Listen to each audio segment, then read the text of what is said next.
Alors, je vais vous parler je ne savais pas très bien comment aborder la question de la légitimité et nécessité des réparations, parce que j'étais sûre que beaucoup d'entre nous allaient travailler sur les règles juridiques, sur un peu les choses que nous nous sommes déjà dites, et j'ai pensé que c'était le moment. En plus, je l'ai beaucoup entendu dans l'Assemblée ou chez les intervenants, que nous avions une population qui était paradoxale, c'est-à-dire sur laquelle on ne pouvait pas compter, qu'elle avait des comportements un peu de trahison, un peu qui étaient au service donc du maître, de l'ancien maître, etc.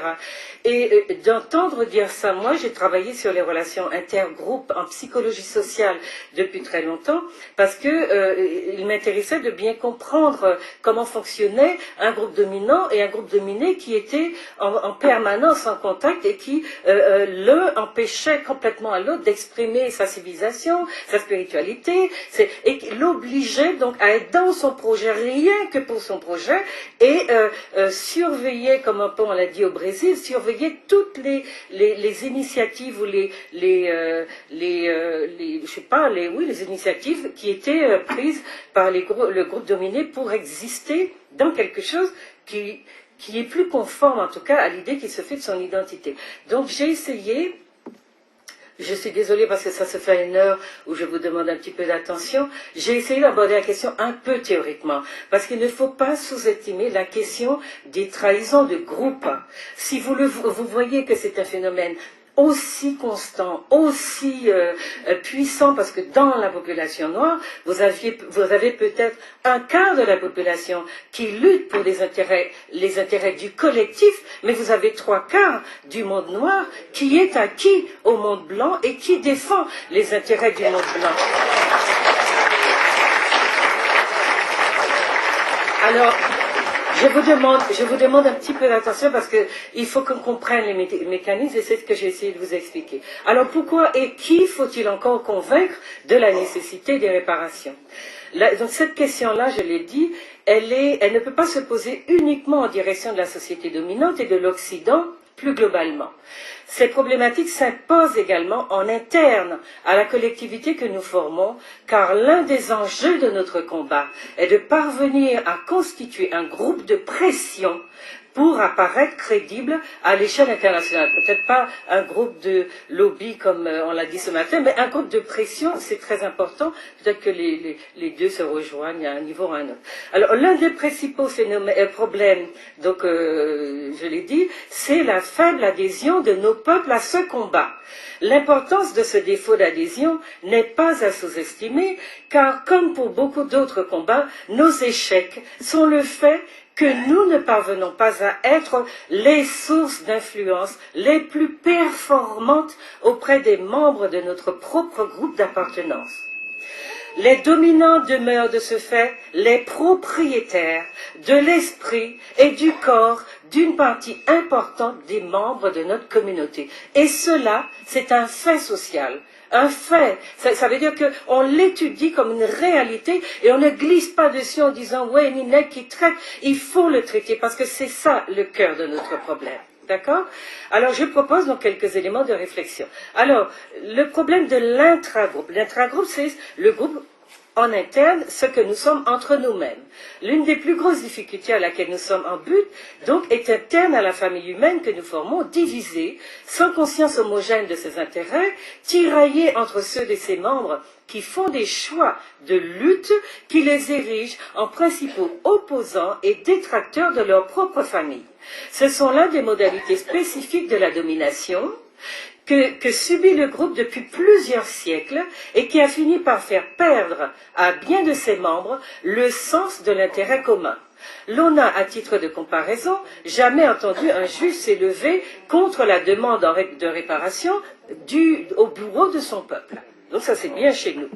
L'un de nos principaux chevaux de bataille doit donc être d'étudier les mécanismes psychologiques qui sont à la base... Ah, pardon, c'est parti. On a un petit problème de micro. Tu peux porter un peu d'eau pour moi, s'il te plaît?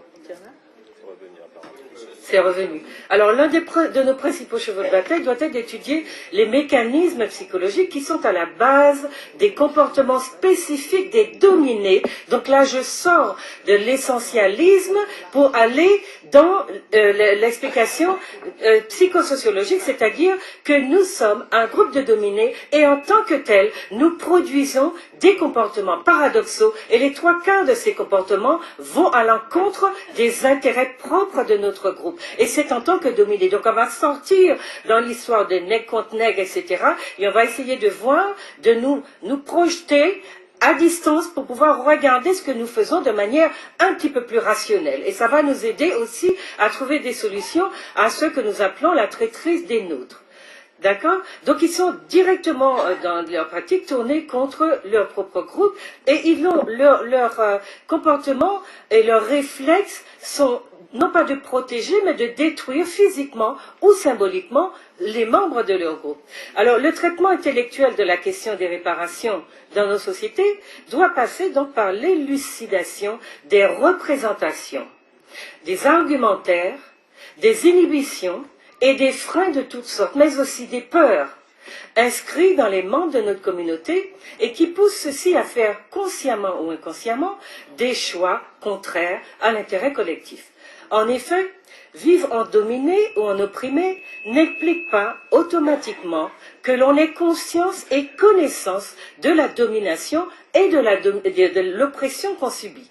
L'absence de conscience du dominé sur sa domination est due à la situation de domination elle-même qui produit, je cite Nicole Mathieu, je cite, qui produit plusieurs types de conscience et de connaissances fragmentées et contradictoires dû justement au mécanisme même de l'oppression. Donc vous avez là une explication de pourquoi, chez les Noirs, il y a toutes sortes d'idées, sauf les idées qui pourraient nous rassembler. Donc c'est un produit de l'oppression et de la domination. C'est en tant que tel qu'on l'analyse. Le dominé est intimement marqué par le dominant et doit s'en libérer pour se libérer. Je cite encore Fanon, il doit également veiller à la liquidation de toutes les non-vérités fichées dans son corps par l'oppresseur. Fichées dans son corps par l'oppresseur. Et ça, c'est dans les damnés de la terre.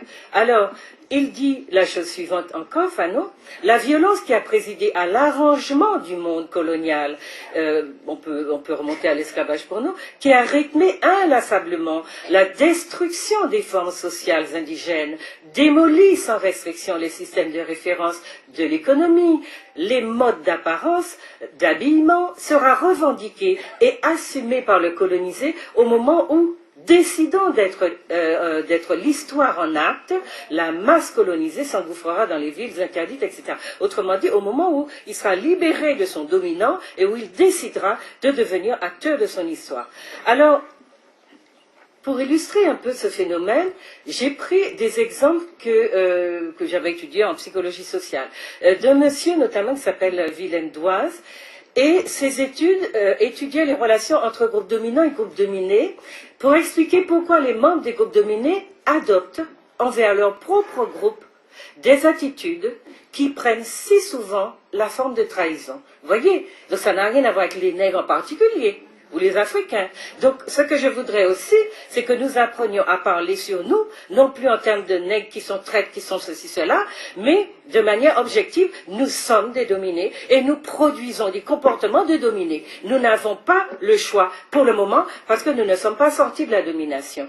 Alors, selon Doise, la rencontre entre les groupes ne s'effectue pas uniquement sur l'axe rationnel, ethnocentriste, mais également et simultanément sur l'axe sociologique. Nous sommes mus par deux axes qui doivent à un moment donné entrer en relation et se compléter. Or, nous avons l'axe ethnologique ou ethnocentriste qui ferait qu'on aurait envie de se définir comme un groupe humain avec ses spécificités, mais de notre côté, on a cette dimension sociologique qui nous place dans la civilisation des Blancs comme des dominés qui n'ont rien inventé ou qui n'auraient droit à rien, parce que vous voyez comment il faut trimer pour avoir accès à un certain type de prestige social, etc. Donc ça, c'est important qu'on le comprenne. Il y a deux axes.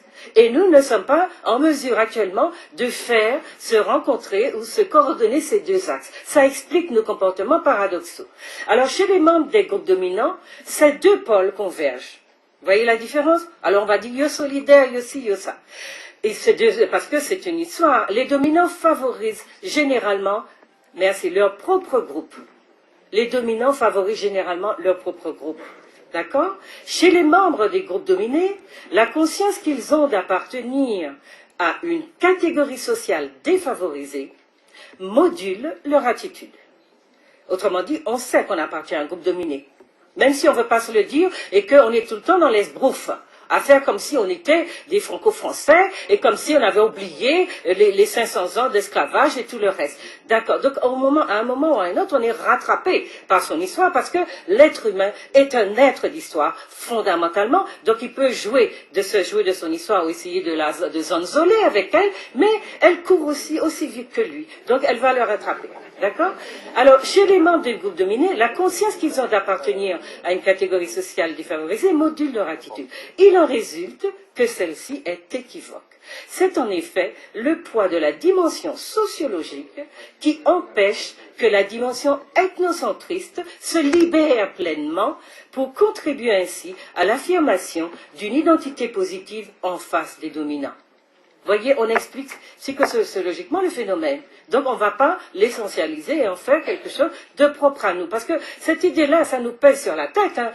Tout à l'heure, j'ai entendu madame dire nous pas ni malédiction. On peut dire qu'on n'a pas de malédiction. Mais si on n'a rien fait pour être sûr qu'on n'en a pas, eh bien on va continuer inconsciemment à le penser et à se définir par rapport à peut-être ça avouer, surtout qu'on est des des fervents de bondieuserie, eh bien on va finir par croire qu'effectivement pour tout bon Dieu nous en malédiction. Alors il faut aller dans la science pour finir avec ces espèces de contraintes qui nous pèsent, psychologiques qui nous pèsent aussi. Alors, il s'avère donc, d'après ces expériences, que les groupes minoritaires dominés, sans pouvoir économique, défavorisés, sont minés par des querelles intestines qui affaiblissent l'unité du groupe, ce qui ne contribue pas à la construction d'une image positive de leur propre groupe et qui les dissuade de toute forme d'identification.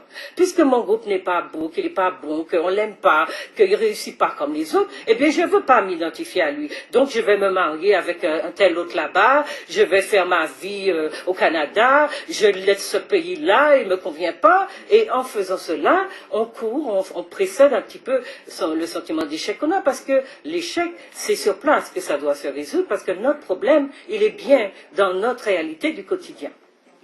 Donc, la dimension ethnocentrique peut en souffrir, puisqu'elle ne suffit pas, à elle seule, à valoriser l'individu ou le groupe à ses propres yeux. La dimension ethnocentrique. Donc on peut savoir qu'on est noir, qu'on est bien, et puis ça suffit pas. Parce qu'il y a une société instituée. Et il faudrait qu'on soit dedans, et qu'on se sente bien, et qu'on sente qu'on est maître ou maîtresse de cette société. Or, nous savons, par le type de domination que nous subissons par la société centralisatrice française, que la société n'a pas à nous. On n'a pas chanté pour rien, et à nous, et pas à yo. C'est parce qu'on sait bien qu'il pas à nous qu'on a chanté, c'est pas à nous.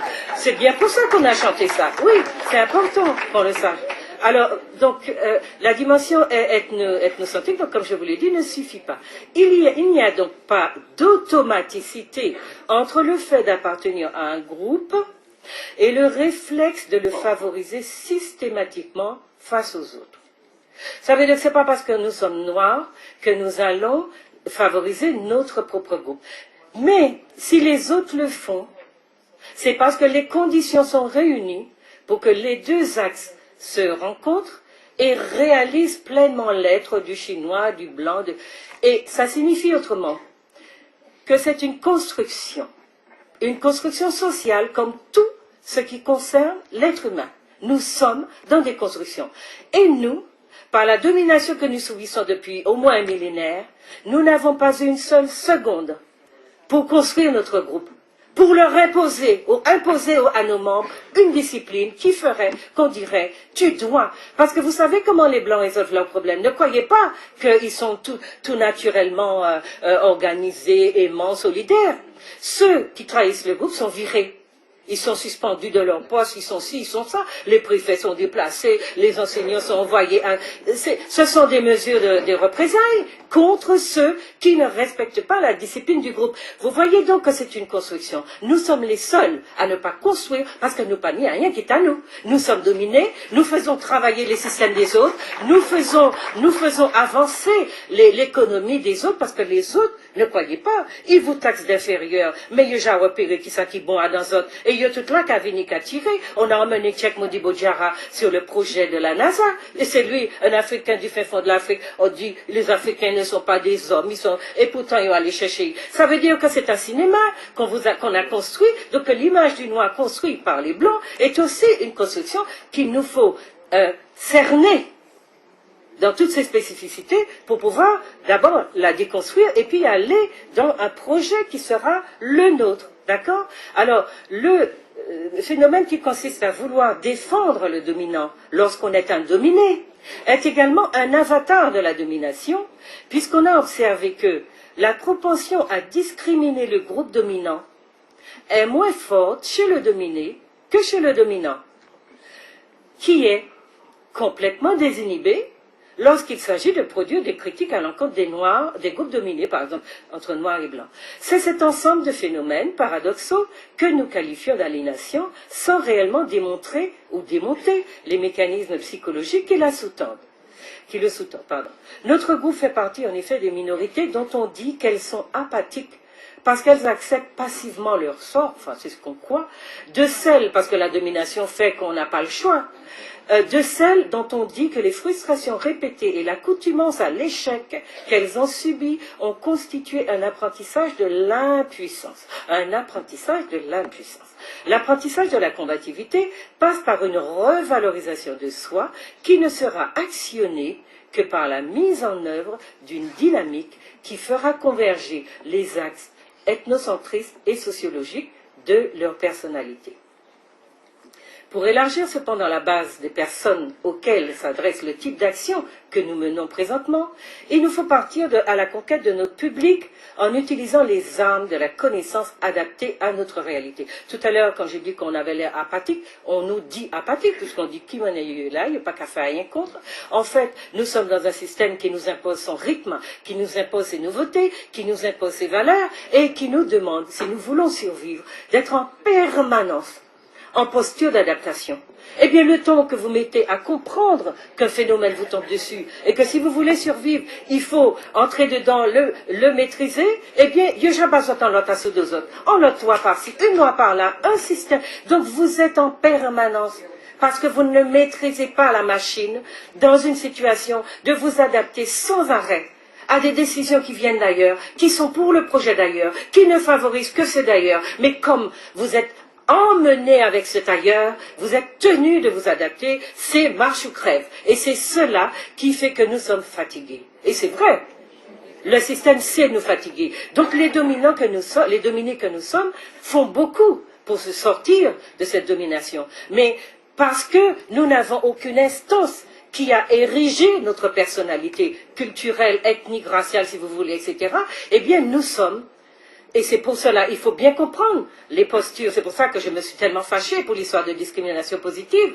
Les Blancs nous disent, y compris aussi aux États-Unis, vous êtes chez nous. Vous savez, j'ai lu un texte d'un Allemand qui parlait des Américains noirs au 19e siècle, fin 19e siècle, et qui était très gêné par la présence de Noirs dans ce beau pays nouveau, qui était tout propre avec ses Blancs, et puis sali avec ses Noirs. Et il l'appelait, et disait que les Noirs étaient un œuf de coucou, et constituaient une tache. Il a utilisé le mot, une tache sur la carte des États-Unis. En tache, parce que le Blanc au fond, et je pense que c'est à nous de savoir qui est intelligent, qui ne l'est pas. Au fond, il lui fallait de la main-d'œuvre pour son projet. Il potait, et puis il pensait que c'était un système qui allait durer éternellement. Aujourd'hui, son problème, c'est cela. Il ne sait pas quoi faire de nous, des populations que nous sommes, et comme nous avons construit ces sociétés aussi, nous revendiquons un droit sur elles, mais nous n'avons pas Oui, mais nous n'avons pas mis une seule institution qui nous représente.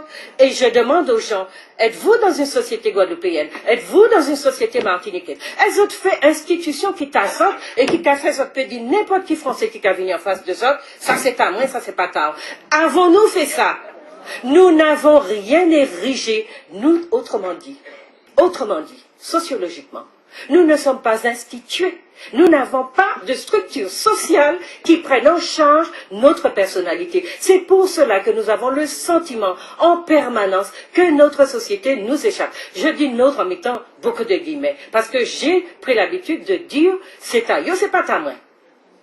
Quand nous aurons fait la démarche, accompli et fait la démarche de, etc., eh bien peut-être que nous pourrons nous sentir un petit peu plus sécurisés, parce que nous sommes dans un sentiment en permanence d'insécurité, d'instabilité, et puis pour réguler peut-être ce flot de gens qui font des petits quand même, qui veulent avoir dans l'espace une place, eh bien, voyez au Canada, voyez en France, voyez l'autre bord, voyez partout, parce que il est question de contenir le groupe des Noirs. Alors, je ne vous raconte pas toutes les tentatives qu'on a faites pour les maintenir en nombre démographique bien contenu, les guerres bactériologiques de machin d'Afrique du Sud, des États-Unis.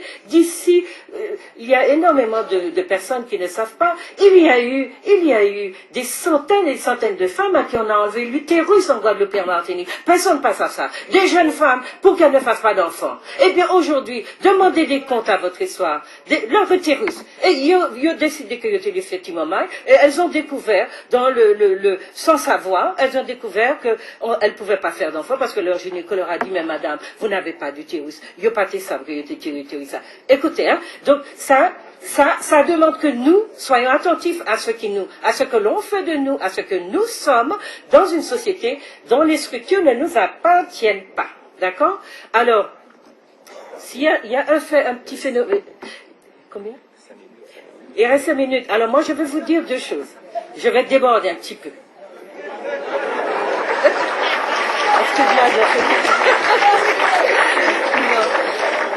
Non, je voulais parler du coût symbolique et matériel de l'aliénation de nos membres pour notre communauté. Parce que ça a un coût, ce qu'on appelle en sociologie un coût symbolique.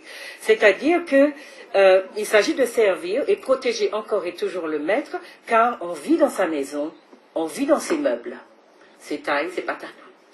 Malgré leurs allégations relatives, donc je parle de ceux des nôtres qui nous disent un certain nombre de choses, ça n'a pas qu'à intéresser moi, on va parler dans ça. Malgré leurs allégations relatives à leur prétendue neutralité et modernité, qui voudraient les situer résolument sur les rails d'une modernité désidéologisée, économico-économique, les anti-réparations ne peuvent pas ne pas être situés idéologiquement.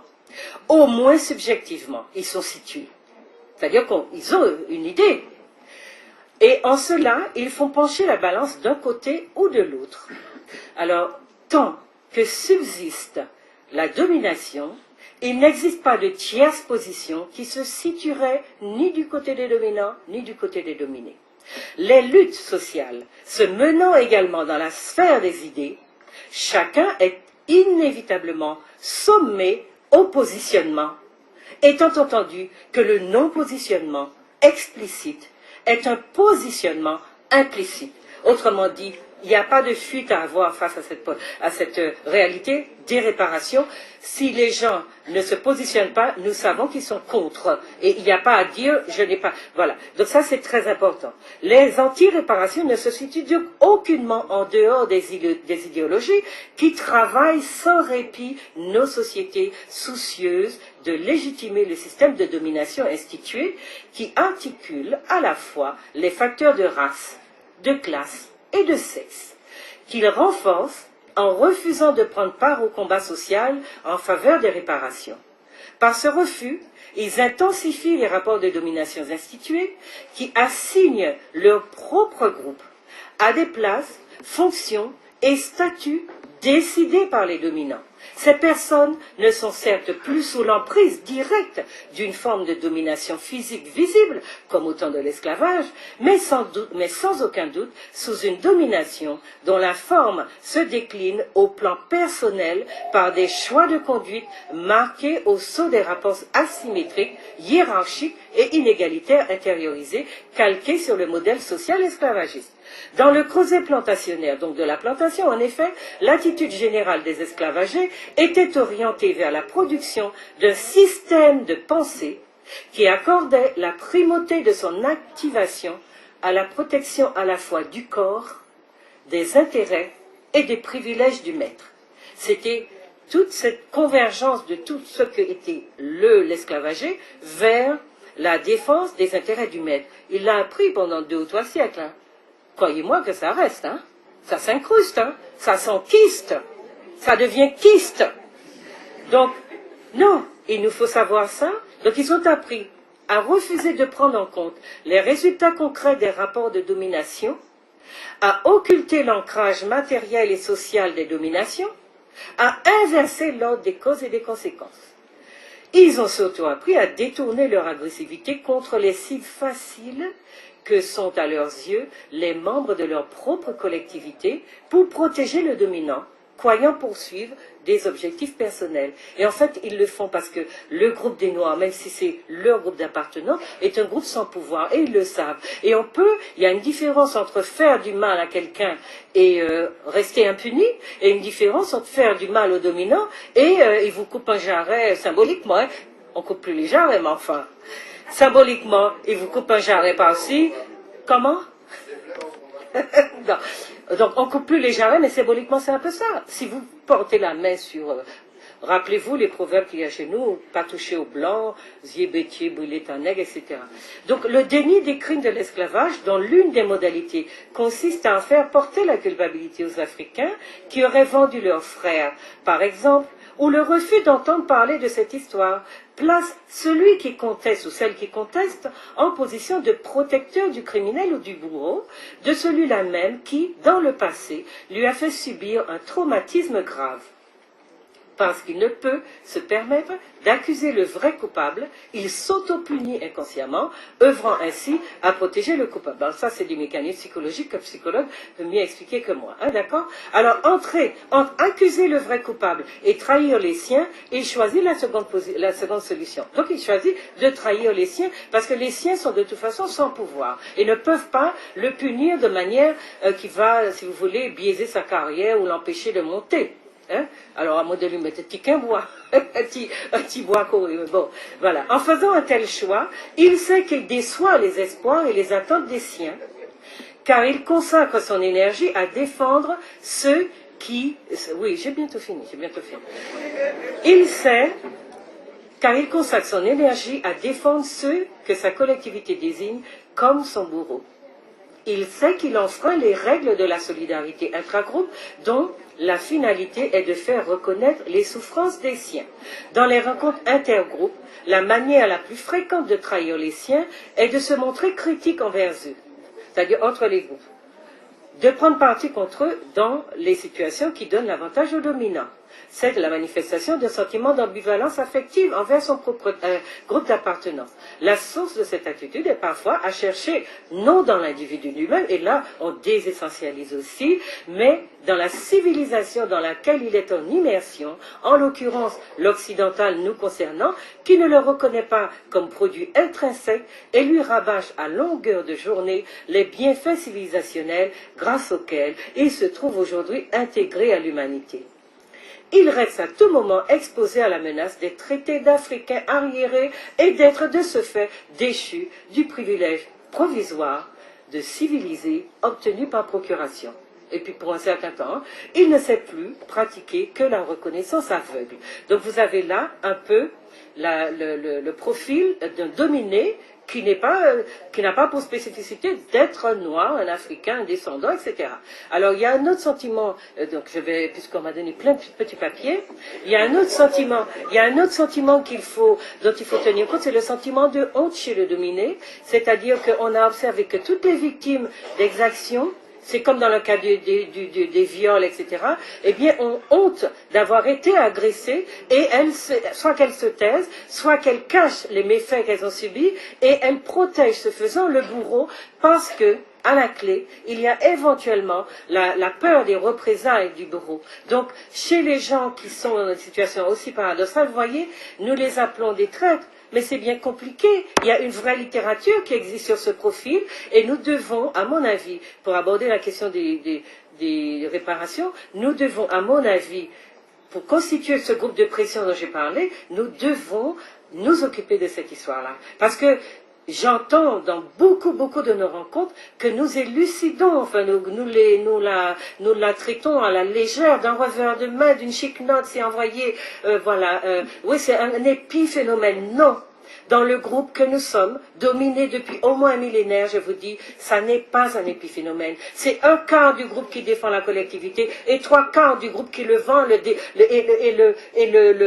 dessert, le trahit continuellement. Ça, c'est un phénomène social à analyser et non pas à prendre à la légère. Je vous remercie.